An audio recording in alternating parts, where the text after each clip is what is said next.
Vous l'aurez remarqué, le titre et la miniature de cette vidéo ressemblent beaucoup à celle que j'avais consacrée à Death Note. Ce n'est pas un hasard, je souhaitais approfondir des thèmes approfondis dans celle-ci un peu plus longuement. Aujourd'hui, on va parler du premier film de la saga Matrix.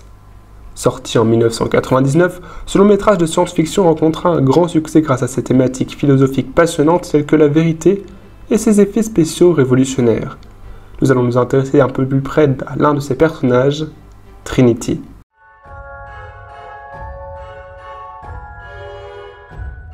Le personnage de Trinity est introduit de manière spectaculaire dès la première scène du film. On la voit neutraliser seule un groupe de policiers. Capable de courir sur les murs, de réaliser des bonds spectaculaires, elle est aussi une hackeuse légendaire. Dans le même temps, Neo, le personnage principal du film, est présenté comme un homme ordinaire sans talent particulier. Pourtant, c'est lui qui sera choisi comme l'élu chargé de sauver le monde. Pourquoi?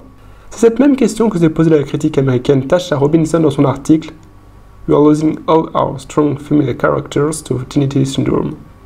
D'après elle, le syndrome Trinity est un procédé scénaristique courant dans de nombreuses œuvres de fiction. Il s'agit de présenter un personnage féminin ayant toutes les qualités pour être le personnage principal, mais d'ensuite le faire s'effacer pour laisser place à un protagoniste masculin moins compétent. Dans Matrix, Neo progresse à mesure du film pour finalement devenir un héros digne d'intérêt. Et Trinity, qui le méprise au début du film, tombe amoureuse de lui. Une histoire sentimentale assez artificielle, une fois de plus justifiée par une prophétie, puisque Trinity révèle que l'oracle lui avait dit qu'elle tomberait amoureuse et que l'homme dont elle tomberait amoureuse serait l'élu. Une justification peut-être un petit peu trop facile. Trinity peut donc être vue comme une sorte de faire-valoir, pour que Neo ait l'air encore plus cool quand il la sauve ou la surpasse. Pire, elle pourrait véhiculer l'idée qu'une femme a beau être extraordinairement compétente, intelligente ou forte, elle sera toujours moins digne d'intérêt qu'un homme. Une idée à nuancer à mon avis, on y reviendra. Le syndrome Trinity ne se retrouve bien sûr pas que dans Matrix, et nombre d'articles sur internet sont partis en chasse de personnages subissant le même traitement. Nala dans Le Roi Lion, Hermione dans Harry Potter, Mikasa dans l'Attaque des Titans, Neytiri dans Avatar, Maître Tigresse dans Kung Fu Panda, Galadriel dans Le Seigneur des Anneaux, ou encore Toriel dans Le Hobbit. Toriel est un personnage féminin entièrement inventé par les scénaristes du film, pour ajouter un peu de romance dans une aventure presque exclusivement masculine. Introduite comme une guerrière elfe redoutable, capable de vaincre araignées et orques aisément, elle sera finalement très peu développée lors de ses histoires amoureuses avec Kili et Legolas. Évidemment, le syndrome Trinity doit être nuancé. Dans Matrix, il est plutôt compréhensible que Neo soit le héros. En effet, l'histoire est une quête initiatique très classique, où le héros va progresser avec ses aventures. Il va rencontrer un mentor, affronter un ennemi, être l'élu d'une prophétie, bref des tropes que vous connaissez tous. Et pour rendre une quête initiatique intéressante, il faut que le héros parte de loin. Ce n'est pas le cas d'une Trinity, qui est déjà une guerrière accomplie qu'il serait difficile de faire évoluer. D'autant qu'il est plus facile d'avoir un héros qui ne connaît rien à l'univers pour le présenter au spectateur. Avec Trinity en héroïne, il est plus difficile d'expliquer au spectateur comment fonctionne la matrice. On pourrait même ajouter qu'il est peut-être plus facile pour le public de s'identifier à un personnage lambda qu'à une guerrière chevronnée. Pour toutes ces raisons, je pense que non, Trinity ne devrait pas être le personnage principal dans Matrix. Mais pourquoi Neo n'aurait-il pas pu être Nea?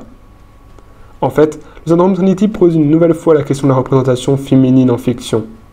Dans la majorité des œuvres grand public des dernières décennies, le personnage principal est un homme ou un garçon. Un problème quand on sait que les femmes constituent la moitié de la population mondiale. Bien sûr, on peut s'identifier à des personnages qui n'ont pas le même sexe que nous, mais le manque de rôle modèle féminin reste un problème. Une question se pose. Pourquoi ce problème de représentation? Est-ce seulement parce qu'une majorité des scénaristes sont des hommes? Peut-être, mais pas seulement. Prenons l'exemple de Fullmetal Alchemist, un des seuls mangas shonen écrits par une femme. Même si la qualité des personnages féminins est supérieure à la majorité des animés, on y retrouve un duo de personnages principaux masculins. Tout simplement puisque le manga s'adresse à un public de jeunes garçons. Les auteurs et scénaristes écrivent donc souvent pour un public cible. C'est pour cela que l'on retrouve plus de personnages féminins dans des films de romance destinés à un public féminin que dans des films d'action destinés à un public plus masculin. Un argument pour expliquer que l'on ait plus de héros masculins serait que les hommes soient moins disposés à sympathiser avec un personnage féminin qu'une femme prête à sympathiser pour un personnage masculin. Mais à mon avis, il s'agit plus d'une conséquence que d'une cause du problème. D'autant que les mentalités évoluent. En fait, le syndrome Trinity est symptomatique d'une période du cinéma où l'on commence à développer des personnages féminins forts et intéressants, mais sans aller jusqu'à en faire des têtes d'affiche. Lors des dernières années, de grands progrès ont été faits dans l'autonomisation des femmes dans les films d'action. Elles ont pu obtenir davantage de rôles principaux, bénéficier de développements de personnages plus poussés et intéressants. Cependant, il reste encore du chemin à faire. Sans que ce soit forcément intentionnel, choisir un homme comme protagoniste principal reste le choix par défaut. Un choix neutre qui s'adresserait à tous. Une idée qui, je l'espère, est en voie de disparition. Merci d'avoir regardé la vidéo jusqu'au bout, partagez la chaîne autour de vous. Cœur sur vous.